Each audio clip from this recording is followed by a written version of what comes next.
Bayangkan jika kalian bisa merasakan tubuh orang lain seperti sentuhan, rasa sakit, bahkan emosi mereka. Itulah yang dialami Shinichi dan Yuki setelah bangkit dari kematian mereka. Dan setelah kejadian itu, mereka harus memilih siapa yang akan hidup di antara mereka. Jadi persiapkan mental kalian, karena cerita ini bakal membuat kalian baper sekaligus sedih melihatnya. Oke lah, daripada kelamaan, mending kita langsung saja bahas alur ceritanya. Cerita ini dimulai dengan diperlihatkannya Shinichi yang sedang berjalan santai. Lalu di saat itu pula, tanpa diduga ada seorang gadis yang jatuh dari atap gedung sekolah dan menimpa tubuhnya Shinichi. Sesaat kemudian, mereka pun terbangun di suatu tempat yang aneh. Di sana, mereka mendengar suara misterius. Bisa dibilang itu mungkin suara Tuhan yang berbicara pada mereka. Sebab sekarang mereka sudah tewas saat kejadian tadi. Lalu suara itu mengatakan kalau sekarang mereka sudah mati dan saat ini mereka berada di alam baka. Mendengar hal itu, mereka pun masih belum percaya dengan apa yang terjadi. Lalu suara itu melanjutkan kalau mereka akan diberi waktu selama 7 hari lagi untuk hidup. Dan di waktu itulah Shinichi dan juga Yuki harus menentukan siapa yang akan mati di antara mereka. Bukan hanya itu, mereka pun harus tinggal bersama dan harus saling berbagi. Juga tidak boleh meninggalkan satu sama lain. Sesaat kemudian, mereka pun dihidupkan lagi oleh suara tersebut. Dirasa kejadian tadi cuma mimpi, Yuki pun berusaha untuk pergi meninggalkan Shinichi. Dan benar saja, saat ia menjauh dari Shinichi, dadanya terasa sangat sakit. Sadar itu bukan mimpi, Yuki pun terpaksa harus tinggal di apartemennya Shinichi yang berantakan seperti kapal pecah. Kemudian, Shinichi menanyakan kenapa Yuki bisa jatuh dari atap gedung tersebut. Yuki mengaku kalau ia sengaja melompat dari atap gedung. Itu ia lakukan karena Yuki sudah bosan dengan hidupnya yang selama ini ia jalani. Jadi ia memutuskan untuk mendiskon umurnya saja daripada hidup menderita. Mendengar pernyataan Yuki tersebut membuat Shinichi sedikit kaget. Singkat cerita, malam pun tiba. Pada saat Yuki tertidur, terlihat Shinichi terus menatap Yuki dengan tatapan aneh. Oh, rupanya ia berencana untuk menghabisi Yuki terlebih dahulu. Sebab dengan menumbalkan Yuki, Shinichi akan bisa tetap hidup. Namun saat akan melakukan aksinya, Shinichi malah tidak sengaja melihat tubuh Yuki yang terbuka. Alhasil, Shinichi pun tak jadi melakukan aksinya itu. Lalu sesaat kemudian, Yuki terbangun dari tidurnya. Sebab ia merasakan sesuatu yang aneh dan juga enak pada celengan miliknya. Lalu, di saat yang bersamaan, Shinichi baru saja keluar dari toilet. Rupa-rupanya, Shinichi baru saja melakukan senam 5 jari di dalam toilet. Itu ia lakukan sebab Shinichi merasa sedikit tegang saat melihat baju Yuki yang tadi sempat terbuka. Dan siapa sangka, Yuki pun bisa merasakan hal yang sama saat Shinichi melakukan hal tersebut. Karena semenjak kejadian kemarin, tubuh mereka bisa saling merasakan satu sama lain. Sebab masih belum percaya dengan apa yang terjadi, Yuki pun coba membuktikannya dengan menampar Shinichi. Dan benar saja, Yuki juga bisa merasakan sakit di pipinya. Mengetahui hal itu, Shinichi jadi sadar kalau tadi ia nekat menghabisi Yuki, maka dirinya juga akan ikut mati. Singkat cerita, setelah kejadian kemarin, Yuki membuat peraturan di mana Shinichi dilarang untuk melakukan senam 5 jari apapun alasannya. Sebab Yuki menganggap kalau Shinichi melakukan hal tersebut, secara tidak langsung Shinichi sedang melakukan pelecehan pada dirinya. Karena gak mau ribet, Shinichi pun sepakat dengan hal itu dan menuruti apa yang Yuki inginkan. Kemudian Shinichi mulai menanyakan pada Yuki siapa yang harus berkorban di antara mereka. Namun Yuki malah berubah pikiran kalau ia tidak mau mati duluan. Mendengar hal itu membuat Shinichi sedikit kaget. Hingga di tengah obrolan, tiba-tiba Shinichi mendapat telepon dari pacarnya, yang dimana pacarnya itu mengajak Shinichi untuk ketemuan. Karena tidak bisa berpisah, terpaksa Yuki pun harus ikut dengan Shinichi untuk menemui pacarnya itu. Kemudian, ketika melihat Shinichi berjalan dengan wanita lain, tanpa basa-basi, pacarnya Shinichi yang bernama Naho pun langsung menampar Shinichi. Sebab dia mengira kalau Shinichi selingkuh dengan wanita lain dan meminta putus saat itu juga. Kemudian, Shinichi menjelaskan pada temannya, supaya gampang kita sebut saja Haru. Setelah menjelaskan apa yang terjadi sebenarnya, Haru pun masih sedikit ragu sebab cerita Shinichi tidak masuk akal. Karena tidak mau Shinichi kecewa, terpaksa Haru pun harus percaya dan ia bilang akan coba menjelaskannya pada Naho nanti. Sesaat setelah Haru pergi, Yuki mengaku kalau ia bisa merasakan perasaan sakit hati yang Shinichi rasakan saat tadi diputuskan oleh pacarnya. Dan rupanya bukan hanya terhubung secara fisik, namun perasaan juga hati mereka pun bisa saling terhubung satu sama lain. Mengetahui hal itu membuat Shinichi sedikit terkejut mendengarnya.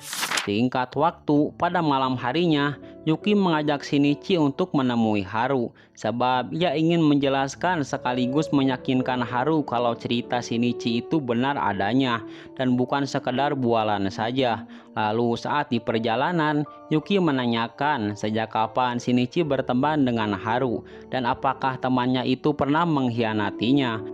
Shinichi mengatakan kalau ia dengan Haru sudah berteman baik sejak masih SMP, dan selama ini Haru selalu bersikap baik pada dirinya. Jadi Shinichi yakin kalau Haru tidak akan berkhianat padanya. Singkat waktu, mereka pun tiba di apartemen Haru. Karena sudah merasa akrab dengan Haru, Shinichi pun langsung membuka pintunya begitu saja. Dan tanpa ia duga, ia malah melihat Haru, teman baiknya yang sedang asik berselengki dengan pacarnya yaitu Naho. Bukannya malu dan meminta maaf, si Haru malah bilang kalau ini terjadi sebab Shinichi selingkuh dengan Yuki. Jadi ia hanya menghibur Naho yang sedang kesepian. Lalu Haru menambahkan kalau ia sebenarnya tidak percaya dengan cerita Shinichi kemarin. Sebab itu tidak masuk akal dan mengira kalau Shinichi cuma mengarang agar tidak ketahuan berselingkuh. Mendengar hal itu membuat Yuki sangat kesal. Dan yap, Yuki langsung menampar wajah Haru. Yuki pun langsung membacoti mereka dengan mengaku kalau dirinya juga bisa merasakan sakit hati yang Shinichi rasakan saat ini. Yuki juga mengatakan kenapa Haru tega mengkhianati teman baiknya yaitu Shinichi. Namun di sisi lain, Shinichi masih tidak percaya kalau teman masa kecilnya itu berani menikung dirinya dari belakang. Tidak ingin masalah jadi semakin runyam, Shinichi pun langsung mengajak Yuki pergi dari tempat tersebut. Kemudian saat perjalanan pulang, Yuki sedikit kesal pada Shinichi. Kenapa Shinichi cuma diam saja dan seharusnya Shinichi marah saat melihat kejadian tadi. Namun Shinichi mengungkapkan ia merasa senang sebab Yuki sudah membentak mereka berdua dan Shinichi menganggap kalau itu sudah cukup baginya. Keesokan harinya, Shinichi mendapat telepon penting dari seseorang. Kemudian ia mengajak Yuki untuk pergi menemui orang tersebut. Dan ternyata orang tersebut adalah ayahnya sendiri. Melihat rumah Shinichi yang megah juga banyak mobil di garasinya, Yuki sadar kalau Shinichi sebenarnya anak orang kaya. Melihat Shinichi datang bersama seorang wanita, ayahnya pun tidak peduli Shinichi pacaran dengan siapa. Namun si ayah melarangnya untuk menikah. Bukan hanya itu, si ayah juga meminta Shinichi untuk keluar saja dari kuliah seni yang Shinichi jalani saat ini. Sebab si ayah menganggap kalau kuliah itu hanyalah scam dan tidak menjamin kesuksesannya nanti. Dan si ayah ingin Shinichi melanjutkan saja bisnisnya yang saat ini ia jalani. Karena tidak bisa melawan, Shinichi pun hanya bisa terdiam mendengar hal tersebut. Kemudian Shinichi menemui neneknya di dalam. Si nenek mengungkapkan kalau ia sangat mendukung kalau Shinichi kuliah di jurusan seni. Sebab si nenek tahu kalau dari kecil Shinichi memang sangat suka melukis. Mendengarnya membuat Shinichi menangis sebab ada keluarga yang mau mendukungnya. Singkat waktu, umur mereka kini tersisa tinggal 4 hari lagi. Sambil menatap wajah Yuki yang sedang tertidur, Shinichi masih bingung menentukan salah satu dari mereka yang harus berkorban di hari ke-7 nanti. Tidak ingin memikirkan hal itu, Shinichi pun membangunkan Yuki dan mengajaknya pergi keluar untuk melukis. Sebab dengan hobinya itulah, Shinichi bisa sedikit melupakan masalah yang ia hadapi saat ini. Lalu, saat Shinichi sedang asik melukis, Yuki bisa merasakan kalau Shinichi saat ini merasa sangat senang ketika sedang melukis. Kemudian, Shinichi pun menanyakan apa tidak ada hal yang ingin Yuki lakukan sebelum sisa harinya ini berakhir. Yuki mengaku kalau sebenarnya ia ingin pergi ke klub tenis yang ada di sekolahnya. Sesampainya di sana, Yuki malah bertemu dengan temannya yang bernama Moe. Moe pun syok parah melihat Yuki masih hidup. Secara ia kemarin melihat Yuki melompat dari atap sekolah. Lalu tanpa diduga, Yuki malah mengaku kalau kejadian sebenarnya itu ia jatuh bukan ingin mengakhiri hidupnya, melainkan sengaja didorong oleh Moe. Shinichi pun sedikit kaget mendengar hal tersebut dan menanyakan apa yang sebenarnya terjadi. Lalu Yuki menceritakan saat itu ia memberitahu Moe kalau pacarnya yaitu si ketua klub merupakan pria tukang selingkuh. Yuki mengatakan itu sebab ia pernah diajak si ketua untuk melakukan mantap-mantap di sebuah hotel. Tapi Yuki menolak ajakan tersebut. Namun Moe tidak terima dan malah menganggap kalau Yuki sengaja menjelek-jelekan pacarnya. Dan Moe malah mendorong Yuki sampai ia terjatuh dari atap sekolah. Karena tidak ingin mempermasalahkannya lagi, Yuki pun lebih memilih untuk pergi saja dari tempat tersebut. Singkat cerita, saat sarapan pagi, Yuki melihat Shinichi yang masih murung akibat jadi korban NTR oleh teman baiknya sendiri. Dan Yuki memintanya agar Shinichi untuk bisa segera move on dari pacarnya itu. Kemudian Shinichi mengatakan kalau sebenarnya hari ini ia berencana menonton konser dengan Naho. Tapi itu tidak mungkin terjadi sebab sekarang ia sudah putus dengannya. Mendengar hal itu, Yuki pun menawarkan diri untuk menemaninya menonton konser. Sontak itu membuat Shinichi sangat senang mendengarnya. Setibanya di tempat konser, Yuki terus memperhatikan Shinichi yang begitu antusias menonton konsernya, dan itu membuat perasaan Yuki juga ikut senang. Sepulang dari menonton konser, Yuki langsung membuatkan masakan untuk Shinichi. Shinichi pun memuji masakan Yuki yang sangat enak. Hingga di tengah perbincangan, Yuki menggoda Shinichi dengan bilang kalau mereka terlihat seperti pasangan suami istri sekarang.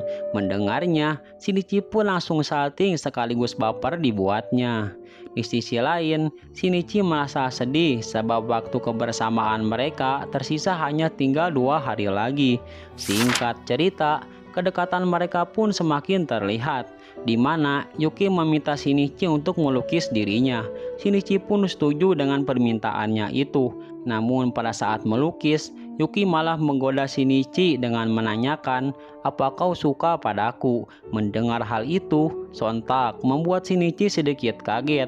Shinichi pun tidak mau menjawabnya, tapi Yuki terus memaksanya sambil mengancam kalau Shinichi tidak mau menjawab, ia tidak mau lagi menjadi model lukisannya. Karena sudah didesak Yuki, dengan malu-malu akhirnya Shinichi pun mengaku kalau sebenarnya ia sangat menyukai Yuki. Lalu Shinichi menambahkan kalau ia sangat bahagia mengetahui Yuki suka pada dirinya. Dan Yuki pun rupanya merasakan hal yang sama mengingat mereka bisa saling mengetahui perasaan dalam hati mereka satu sama lain. Dan sekarang mereka pun resmi menjadi sepasang kekasih. Karena sudah menjadi pacar, Yuki langsung mencabut larangan senam 5 jari bagi Shinichi dengan alasan untuk apa melakukan senam 5 jari sendiri, kan kamu udah ada aku. Sungguh hoki. Mendengar hal itu jelas membuat Shinichi langsung bahagia sealam dunia, dan akhirnya mereka pun melakukan mantap-mantap sampai pagi. Singkat waktu, keesokan harinya Yuki mengajak Shinichi pergi keluar dengan alasan untuk bertemu dengan keluarganya. Namun Shinichi pun dibuat heran kenapa Yuki malah mengajaknya ke hutan. Sesampainya di tepi jurang, Yuki mengaku kalau kedua orang tuanya itu sudah lama meninggal akibat kecelakaan jatuh dari atas tebing tersebut. Dan semenjak kecil, Yuki tinggal di panti asuhan. Dan Yuki mengungkapkan kalau tujuannya bukan hanya mengunjungi tempat di mana orang tuanya itu meninggal. Yuki mengaku kalau sebenarnya ia akan mendiskon umurnya saja di tempat tersebut dengan melompat dari tebing. Itu ia lakukan agar Shinichi bisa hidup lebih lama lagi. Mendengar ide konyol tersebut, Shinichi mengatakan kalau itu percuma saja, sebab saat ini tubuh mereka masih saling terhubung satu sama lain. Jadi kalau Yuki meninggal, maka Shinichi pun otomatis akan meninggal juga. Namun jika Yuki masih kekeh dengan keinginannya itu, Shinichi punya ide dengan akan ikut melompat dari tebing. Mendengar ide tersebut membuat Yuki merasa terharu dan langsung memeluk Shinichi dengan mesra. Lalu mereka pun langsung melompat bersama dari tebing tersebut. Singkat waktu, setelah mereka berdua meninggal lagi, mereka kembali berada di alam baka. Namun mereka langsung dihidupkan kembali sebab waktu mereka belum habis dan masih tersisa 1 hari lagi. Dirasa rencana mereka gagal, mereka pun memutuskan untuk kembali pulang saja dan terpaksa memikirkan kembali siapa yang harus meninggal besok di antara mereka. Di apartemennya, Shinichi terlihat masih memikirkan bagaimana keputusan yang akan ia ambil. Namun tanpa diduga, Shinichi malah meminta Yuki saja yang meninggal. Mendengar hal itu, membuat Yuki terkejut, lalu menanyakan kenapa harus dia. Shinichi pun mengungkapkan kalau dirinya yang harus meninggal, itu pasti akan membuat Yuki sangat sedih, sebab Yuki akan tinggal sendirian, dan pastinya Yuki akan menangis setiap malam memikirkan Shinichi. Mendengar pernyataan tersebut, Yuki berterima kasih pada Shinichi karena telah mengizinkannya untuk pergi selamanya. Singkat cerita, di hari terakhir mereka, Shinichi berniat menyelesaikan lukisan Yuki yang kemarin sempat tertunda. Sebab lukisan itu akan menjadi kenangannya nanti saat Yuki sudah tiada. Kemudian Yuki mengungkapkan kalau ia sangat senang bisa bertemu dan mengenal Shinichi walaupun hanya beberapa hari. Sebab berkat Shinichi lah Yuki bisa merasakan jatuh cinta dan juga ia sangat bahagia bisa bersama Shinichi di sisa waktu hidupnya ini. Mendengar pernyataan tersebut, sontak membuat Shinichi menangis. Namun Yuki memintanya agar jangan menangis, tapi tetap Shinichi tidak rela kalau Yuki harus pergi, sebab ia ingin kembali menonton konser dan melakukan lebih banyak hal lagi dengan Yuki. Hingga di tengah kesedihan, tiba-tiba suara misterius itu muncul kembali dan langsung menanyakan siapa yang akan meninggal di antara mereka. Namun Shinichi berusaha memohon agar mereka bisa hidup bersama. Namun tetap suara itu tidak mengizinkannya, sebab batas waktu mereka sudah berakhir. Tapi sebelum itu, Yuki malah mencium Shinichi. Itu ia lakukan sebagai tanda perpisahan sebelum dirinya tiada. Lalu sebelum dirinya pergi, Yuki mengatakan tidak peduli seberapa jauh kita berpisah dan seberapa jauh aku pergi, aku akan bisa menemukanmu. Mendengarnya, sontak membuat Shinichi semakin menangis jadi-jadinya. Namun saat nyawanya akan dicabut, Yuki malah keceplosan dengan bilang kalau sebenarnya ia tidak ingin mati. Mendengar hal itu, Shinichi pun jadi paham kalau Yuki sebenarnya masih ingin hidup. Lalu Shinichi meminta pada suara itu agar mencabut nyawanya saja untuk menggantikan Yuki. Dan Shinichi pun pergi meninggalkan Yuki untuk selamanya. Beberapa tahun pun berlalu dan kini kita diperlihatkan di mana Yuki sekarang tinggal bersama keluarga Shinichi dan terlihat sekarang Yuki sudah memiliki anak dari Shinichi. Kemudian anaknya itu menanyakan bagaimana sosok ayahnya itu. Yuki pun menjawab kalau ayah adalah orang yang sangat mencintai ibu. Yuki pun tak kuasa menahan tangis saat ia melihat hasil lukisan dirinya yang dulu pernah Shinichi buat pada hari terakhirnya, yang masih Yuki simpan dan rawat dengan baik. Bagaimana? Menarik sekaligus bikin sedih bukan? Rating My Animalist untuk manga ini adalah 8,2 dan menurut Mimin cocok diberi nilai 9,0. Oke lah, karena admin sedih abis baca ini manga, jadi segitu dulu review manga kali ini, dan sampai jumpa lagi di video menarik lainnya.